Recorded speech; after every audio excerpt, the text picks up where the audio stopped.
Are you ready to get the hydrofacial glow? Loved in 87 countries across the world. It's not a facial, it's a hydrofacial. Now available across the UK.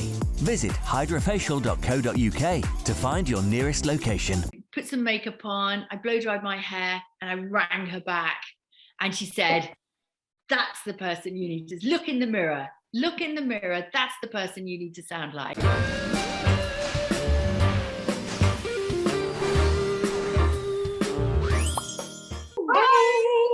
And it's nearly Christmas. There's something missing. Yes, Sherry's not outside here. the box. She's done a runner again. Oh, where is she? Where is she? And we can't have a little person running out of that box. She's rehearsaling, and normally we have a guest in, but we just thought this week we would just talk to each other because we haven't spoken to Harriet for a while. Exactly. Obviously, Harriet's just going shopping at the moment, she's just come back, which is why she looks like. She looks like this all the time, Johnny. This is her normal every day. I normally dress down for the show, but this isn't my normal. Yes, I know. Love the eyelashes, darling. Are they yours? Goodness me. No, of course they're not. Your nose has grown a little bit just now. Oh no, it's grown again. I'm the wicked queen at Woking. Oh, yeah. This is all MAC makeup. It's very, very gorgeous and glittery. Lovely. Lovely. What Lips. was I going to say to you? Harriet, are you still using that fantastic glue for your lashes? Yes, I absolutely adore it. Isn't it amazing that we never found it before? You just paint it on, not all that endless squeezing, and it's fantastic. Oh wow! You squeeze it and then you drop it. Yeah, and then drop it, and then it sticks up here on your eyebrow and things like that. I know, exactly. And then you can't find it again. I mean, yes, and you're covered in glue, and you're still not sticking the eyelashes. Exactly. I know that one. Yeah. So this is like a liner, isn't it? It's like an eyeliner. It just goes on. It makes eyelashes so lovely to wear now because I stopped wearing them because of all the mess. And some genius came up with such a simple idea. Exactly. Tell me what it is again. The name. Have you got it there, Harriet? Your stick? No, I haven't. I'm afraid. It's eyeliner. It's like an eyeliner stick, but it's glue. Wow.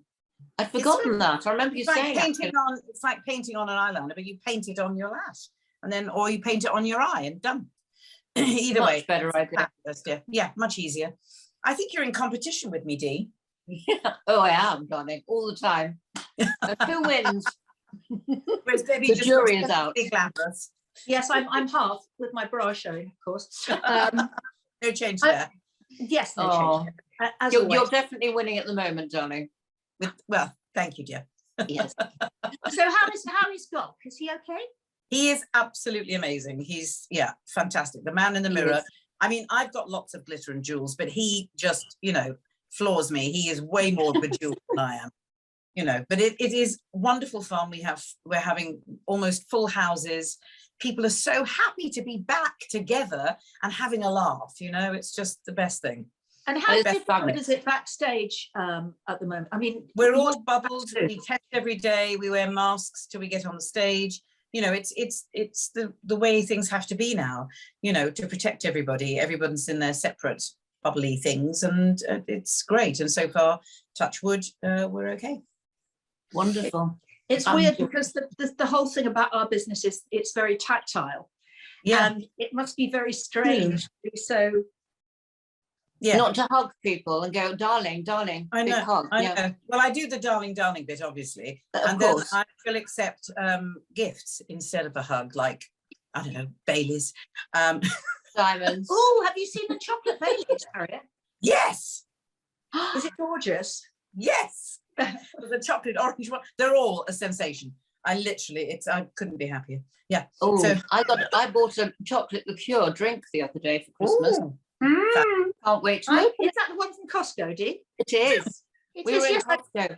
Julie Houston and I went out for dinner, and then we came back here and had the cocktails. I mean, not cocktails. We had the liqueur, the chocolate liqueur. Yeah, liqueur, that's right. It's fabulous. It's absolutely fantastic.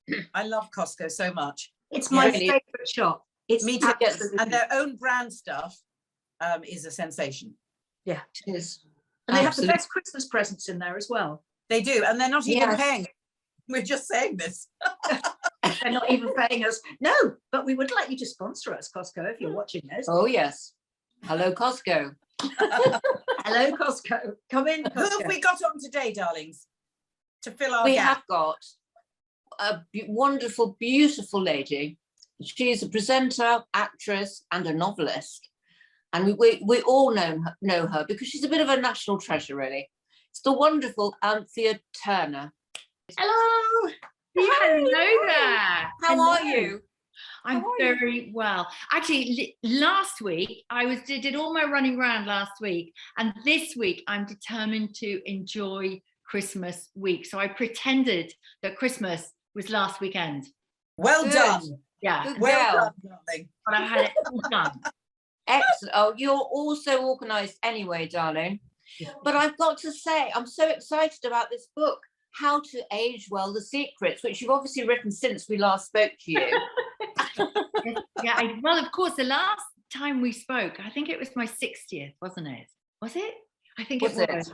And then I had a bit of a think, and then As you do. and I think it hit me. And you know how people, and I know it's really easy to say, and everybody's very flattering. They go, oh yeah, 60 is the new 50 and blah, blah, blah. And there are many aspects of that I totally agree with. However, 60 is 60 and numbers don't lie. And however much we would like to delude ourselves, we are moving now into what I call the danger period, where things go wrong. Things do go wrong. I've just found out I've got to have a hysterectomy in January or February. No. Really? Really? Isn't that something other people have, or that happens when you get older? But what I'm just saying is that these things happen. And what I decided was, and I think I've banged on about this for quite some time, and then COVID hit and of course gave us a big reminder, is you can't stop the aging process, but what we don't want to be is a saboteur. We don't want to sabotage ourselves. And those are by, and I'm not monastic about this. However, bad lifestyle choices, which sort of come home to roost as you get older, because we can't get away with what we used to get away with. We can't have a wild time and think, 6 to 8 hours sleep will fix it, because it doesn't. It really doesn't. It takes a week. You're speaking from experience, darling. Oh yeah. Yeah.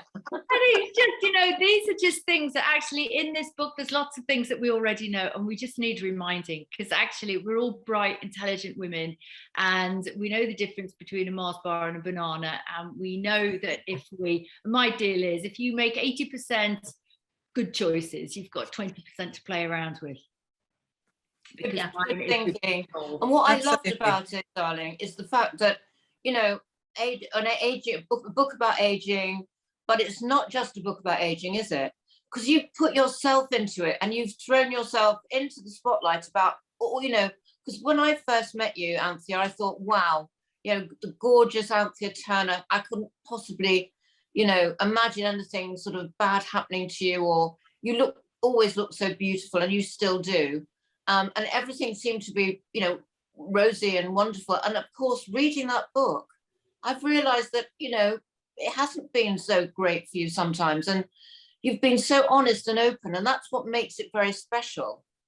Well, I'm glad you say that. Well, you can't do something like this and not sort of tell the truth. And I don't know, you never see yourself like anybody else sees you, because it's you're just getting on with life. But I do think, and I have to say that social media, and I know it's very easy to have a go at it, but Instagram has been a revelation of lots of people asking questions and wanting to know, and you let people into not all of your life, but quite a bit of your life. And I think what we have, and our generation has, taking away all the sort of noise of things of Instagram, is we have some really nice people who all get in touch. They get in touch with your program, they get in touch with me, and they just want to know answers. And what do you know? What have you found out? Who have you spoken to? Who have you had? And it is a privilege that we've been able to speak to some really interesting people who have a great knowledge, which they have given to us and we can pass on to others. And I think that this is, you know, lots of baby boomers in the 60s. There's loads of us out there.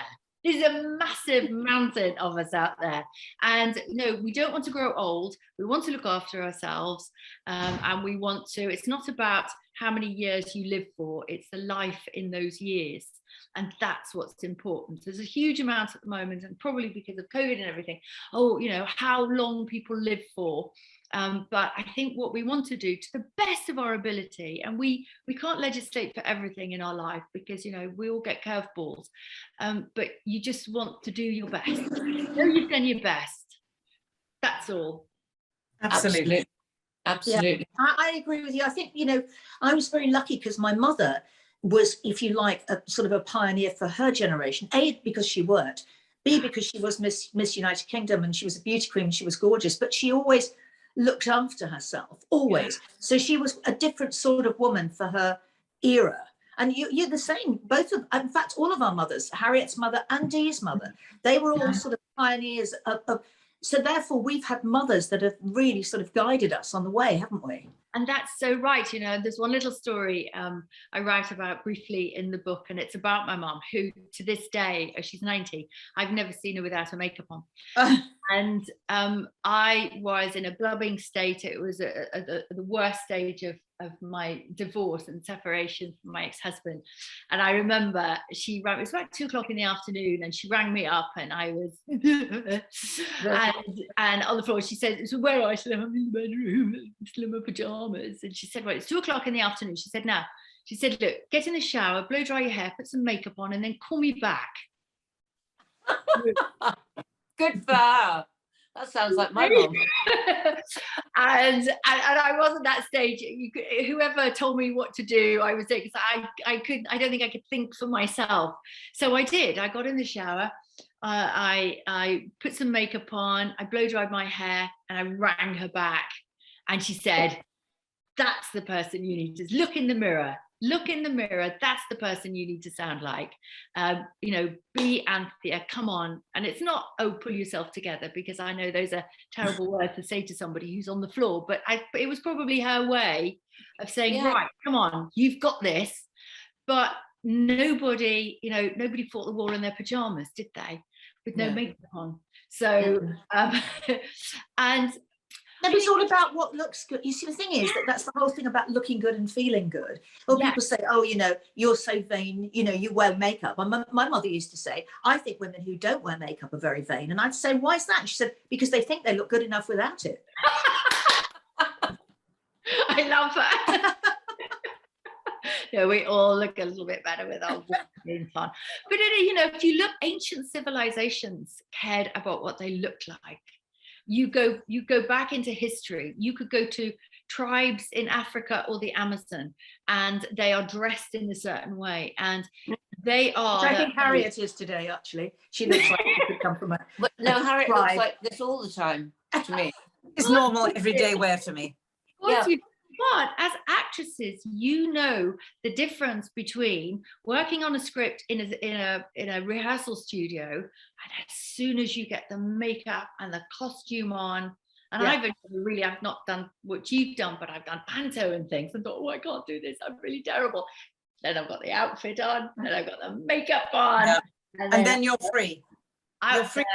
Yeah, and we give ourselves permission, with which we do as actors, with, as you say, costume, hair, makeup. It gives us permission to be anybody. And what we need to know is we can reclaim ourselves and give us permission to be the best of us when we choose to.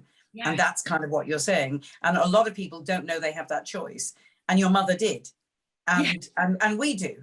You know, my own children wouldn't recognize me without a lip line and a heel. They'd walk by me in the street, as I've said. So, you know, it's actually who I am. I don't want to be. It gives me the front. It gives me me. And it doesn't mean I'm nothing without it, but it's about something that's a dynamic that we all have. And everyone has the right to choose to be the way they want to be and to wear and wear makeup or not. But for me, it's part of me. I love to see somebody, and it's all subjective, but who has made an effort. I really do. And I just think, you know, you've put yourself together, you've made an effort. Good on you. Don't care what anybody else says. And of course, you know, we've lived through the 80s when everybody was going crazy and really making an effort. We were all our own walking work of art, as I said in Joseph. But you know, there's one thing because the thing of being a television presenter, of course, you're being yourself, or a part of yourself. And when I got to and I talk about it in the book very briefly under the heading of clothes, I arrived at GMTV, having come from children's television, having not had that sort of newsy background. And what I didn't dare tell them when I arrived on the Monday to sit on the sofa next to Eamon was I got enough grown-up proper clothes to get me to Thursday. But after that, I was going to be seriously in trouble. I got sort of nighttime clothes, but sort of what we would perceive, you know, a television presenter to wear, especially then in the 90s. I don't know why I didn't pipe up about this, but I obviously didn't. And it got to Friday, and I've now sort of run out of what I think is acceptable to wear. So I end up in a sort of black pleated, slightly rah-rah skirt, and some over-the-knee socks and a pair of black sort of little paintings boots, like slightly Doc Martin, not quite, and a jumper. And they didn't wear jumpers back in those days on the adult side. And there was obviously a sharp intake of breath. I am sitting next to Eamon, who is in his suit, and I'm in a jumper, over the knee socks, pleated skirt, and my boots. And I was said I had to go and have a little chat with the editor and also the wardrobe mistress. And I was sent off to go basically sort this girl out, go and buy her some clothes, for goodness sake. And I was failing as well in those early days because I didn't feel like I had command of that sofa. I was all over the place. They took me off, they got me dressed, and they invested in some beautiful clothes for me. And I sat down one morning in a pink, and dare I say it was a Dolce & Gabbana suit. And it was the most amazing suit. I still have it because it was a turning point in my life. I sat in the suit. I remember looking at myself in the monitor, and you know, it makes me cry to think about it because I was so nervous. I had no confidence. I looked at myself in the monitor, and I sort of, Nikki Clark had smartened my hair up, and I went, and it was like that moment. You've got this. You've grown into your clothes. You can do this. And that bleeding suit made me do it. Gave me confidence. Wow. And now I understand the power of clothes. And I mean that, the power of clothes to make your statement, dependent on where you are and what you're doing. I was going to say, you were ready for it though, weren't you, as well? And it's probably about the colour and the shape was right. Everything came together, and you were ready to receive that and ready to change and take control. And then I won Best Dressed Woman in Television, and that, to anybody else, I might, oh yeah, that's really lovely, ha ha ha ha. My goodness me, it meant so much to me because, well, it just did. It changed my perception of myself, which meant that I was able to transcend that black hole with much greater confidence. And as we all know, confidence is the key to life. It is. And what I also love about the book, Anthea, is that you make it accessible to everyone. So it's not just for sort of, you know, people who are sort of doing well or with loads of money. Anyone can change with your book. Because I think that's brilliant. It's brilliant how you've interwoven everything in that book. Thank you. Well, it's having spoken to so many experts as well, obviously, who are in the book. So it's not just me.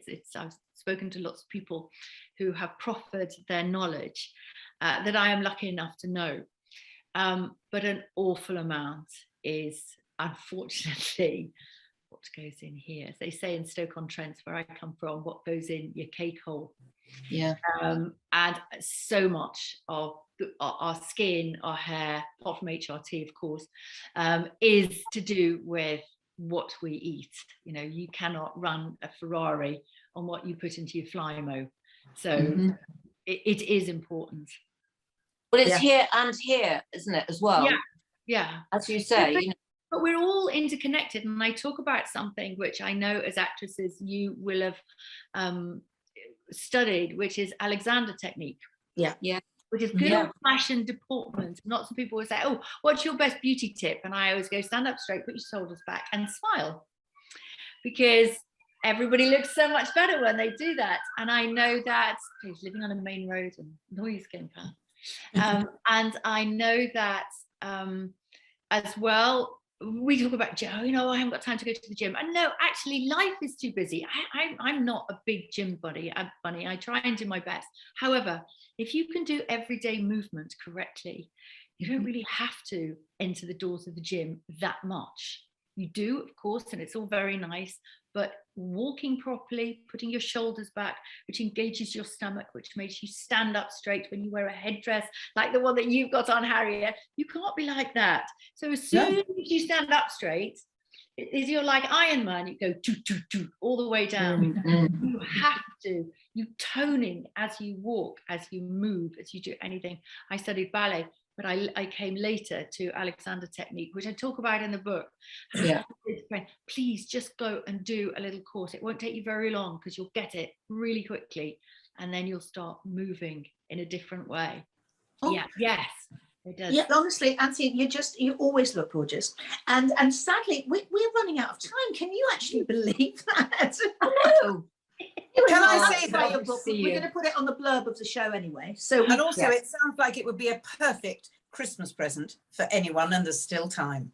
Yes. Well, I think I've done lots of signings. Just before I go, I've done lots of signings, and I seem to be doing well for Christmas presents and birthday presents. Yes, and funny birthday presents as well. I've had to write lots of funny messages in. Fabulous. Thank you so much. It's so lovely to see you. Will you come back and see us very soon? Yes, of course. Obviously, Thank you. I can talk for Britain. Thank you, darling. We love you loads. Right, have a lovely Christmas, darling. Happy Christmas. Happy New Year. Bye, darling. Bye-bye. Bye, darling. Bye. What a fascinating woman. That book, so interesting. It really is. Because I mean, there are a lot of books about anti-aging and all the rest of it, but this one actually is unique because it's got actually her personal experiences in it. And it's a beautiful looking book as well, because the photographs are fabulous. But what she doesn't say, Dee, is that you can literally, embalm your own body with Baileys. She doesn't mention that. That keeps. She didn't. No, that's what I'm thinking. So yes, I could embalm myself with Baileys. But what was that film? Wasn't it The Abominable Dr. Phibes? Years and years ago, where they took all his blood out. They took all his blood out with all these sort of weird things, and then they put something else back in. So Harriet, you could have all your blood taken out, and just Bailey's put in. Bailey's Wonder Woman. Couldn't be happier. Sounds good to me. Nobody's mentioned my reindeer ears. You obviously think I wear these all the time. What reindeer ears? You mean the ones on your head? Yes. I mean horns. Horns. You wear so many different hats. Literally. Antlers. Thank you. Yeah, looks fabulous, dear. Well, on Friday, Christmas Eve, we've got a double exciting show. Richard Arnold is back for Christmas. Yay! And we have the gorgeous Leslie Nichol, better known as Mrs. Patmore in Downton Abbey, and she's coming on as well. I wonder if she's going to give us any Christmas cooking tips. Oh, that'd be exciting. That would be very good. She's become a vegan as well. And now we have some fabulous Christmas wishes, don't we, Harriet? We do, darling, from all our wonderful guests over the last few months. Thank you and happy Christmas. Happy Christmas. See you Friday. It's the most WonderBirds time of the year. Oh, and there they are. Hello, my lovely WonderBirds. Dee, Debbie, Harriet, Sheza. How are you, loves? I'm talking to you from my new house this Christmas. And as you can see, I'm just going to show you, we've bought every single bit of tat that Home Bargains had to offer. Oh God, we've bought everything. Look, we're flashing all over the place. There's me snowman. There's me reindeer. Oh God, look who's over here. Kenneth with his Santa hat on. Now look, I hope you all have a lovely time this Christmas. It's going to be a good one, isn't it? It's going to be better than last year anyway, for God's sake. But I just wanted to send you lots of love. So have a great one. Have a good new year. See you very soon. Bye-bye. We'll be having a WonderBirds Christmas time. Merry Christmas, WonderBirds, and congratulations on a fantastic year. You just go from strength to strength. Let's hope 2022 is even better. Much love to you all and happy holidays. Hello there, WonderBirds. It's me. Do you recognise me? Yes, it's the lovely Debbie McGee. And I'm in the middle of rehearsing Panto, so I shouldn't really take my mask off. But I just had to drop in, well, in fact, fly in as I'm a fairy, to wish you all a very happy Christmas. So don't do anything I wouldn't do.